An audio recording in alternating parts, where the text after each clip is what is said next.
പ്രകൃതിയുടെ വൈവിധ്യങ്ങൾ പലപ്പോഴും മനുഷ്യബുദ്ധിക്ക് ചിന്തിക്കാവുന്നതിലും അപ്പുറമാണ്. ചിലയിടങ്ങളിൽ അത് മനോഹരമാണെങ്കിൽ മറ്റു ചിലയിടങ്ങളിൽ അങ്ങേയറ്റം ക്രൂരവും വിചിത്രവുമാണ്. ഓസ്ട്രേലിയൻ വനാന്തരങ്ങളിൽ ജീവിക്കുന്ന ആൻടെക്കിനസ് എന്ന കുഞ്ഞൻ സഞ്ചി മൃഗങ്ങളുടെ ജീവിതകഥ കേട്ടാൽ ആരും ഒന്ന് ഞെട്ടും.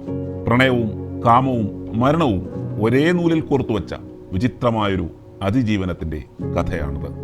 പുറമേ നോക്കിയാൽ നമ്മുടെ വീട്ടിലെ കുഞ്ഞൻ എലികളെപ്പോലെ ഇരിക്കുമെങ്കിലും ഇവരുടെ വംശവർദ്ധനവ് രീതി ശാസ്ത്രലോകത്തെപ്പോലും അത്ഭുതപ്പെടുത്തുന്നതാണ്.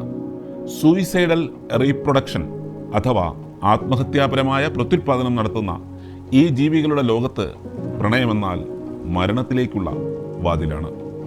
ജൂലൈ മുതൽ സെപ്റ്റംബർ വരെയുള്ള മാസങ്ങളിലാണ് ആൻടെക്കിനസുകളുടെ പ്രജനനകാലം. ഈ സമയമെത്തിയാൽ ആൻടെക്കിനസുകളുടെ ഉള്ളിലെ ജൈവഘടികാരം വല്ലാത്തൊരു വേഗത്തിൽ ചലിക്കാൻ തുടങ്ങും. പിന്നെ വിശ്രമമില്ലാത്ത പകലുകളും രാത്രികളുമാണ്. ഒന്നും രണ്ടുമല്ല, തുടർച്ചയായി 14 മണിക്കൂർ വരെ നീണ്ടു നിൽക്കുന്ന അതിശക്തമായ ലൈംഗിക ബന്ധത്തിലാണ് ഇവ ഏർപ്പെടുന്നത്. 2 ആഴ്ചയോളം നീണ്ടു നിൽക്കുന്ന ഈ മാരത്തോൺ പ്രജനന കാലഘട്ടത്തിൽ ആൺജീവികൾക്ക് ഉറക്കമില്ല, ഭക്ഷണവുമില്ല. തൻ്റെ വംശത്തെ ഭൂമിയിൽ നിലനിർത്താനുള്ള അവസാന പോരാട്ടമെന്ന നിലയിൽ അവ സർവശക്തിയും പ്രണയിനിക്കായി പകർന്നു നൽകുന്നു. എന്നാൽ ഈ തീവ്രമായ ലഹരിക്ക് അവ നൽകേണ്ടി വരുന്നത് സ്വന്തം ജീവനാണ്. ഇണചേരൽ സമയത്ത് ആൻടെക്കിനസുകളുടെ ശരീരത്തിൽ ടെസ്റ്റോസ്റ്റിറോൺ ഹോർമോൺ ക്രമാതീതമായി വർദ്ധിക്കുന്നു. ഇതോടൊപ്പം സമ്മർദ്ദ ഹോർമോണായ കോർട്ടിസോളും കുതിച്ചുയരും.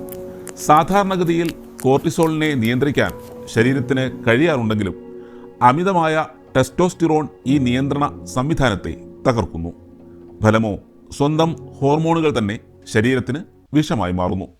രോമങ്ങൾ കൊഴിഞ്ഞും ആന്തരിക രക്തസ്രാവം ഉണ്ടായും രോഗപ്രതിരോധ ശേഷി പൂർണ്ണമായും നശിച്ചും ആ പാവം ആൺജീവി മരണത്തിന് കീഴടങ്ങുന്നു. തൻ്റെ കുഞ്ഞുങ്ങൾക്കായി ജീവൻ ബലി നൽകി വീഴുന്ന ആ അച്ഛൻ ജീവിയെ കാത്ത് മറ്റൊരു വിധി കൂടി അവിടെ കാത്തിരിപ്പുണ്ട്. മരിച്ചു വീഴുന്ന തൻ്റെ പങ്കാളിയുടെ ശരീരം പെൺ ആൻടെക്കിനസുകൾക്ക് വെറുമൊരു ശവമല്ല, മറിച്ച് പോഷകസമൃദ്ധമായ ഭക്ഷണമാണ്. പ്രസവിക്കാനും കുഞ്ഞുങ്ങളെ പോറ്റാനുമുള്ള ആദ്യ ഊർജം പെൺവർഗം കണ്ടെത്തുന്നത് തൻ്റെ പ്രിയതമൻ്റെ മാംസത്തിൽ നിന്നുമാണ്. തൻ്റെ കുഞ്ഞുങ്ങളുടെ അച്ഛനെ തന്നെ ഭക്ഷിച്ച് അവൾ പുതിയൊരു തലമുറയ്ക്ക് ജന്മം നൽകുന്നു. ഓസ്ട്രേലിയയുടെ തെക്കുകിഴക്കൻ വനങ്ങളിൽ മാത്രം കാണപ്പെടുന്ന ഈ കുഞ്ഞൻ ജീവികൾ പ്രകൃതിയുടെ നിഗൂഢമായ നിയമങ്ങളുടെ ജീവിക്കുന്ന രക്തസാക്ഷികളാണ്. 15ഓളം സ്പീഷീസുകളുള്ള ഇവ ഇന്നും പരിണാമത്തിൻ്റെ വിചിത്രമായ ഈ പാതയിലൂടെ തന്നെ സഞ്ചരിക്കുന്നു. ജീവന്റെ തുടർച്ചയ്ക്കായി മരണം വരിക്കുന്ന പ്രണയികൾ.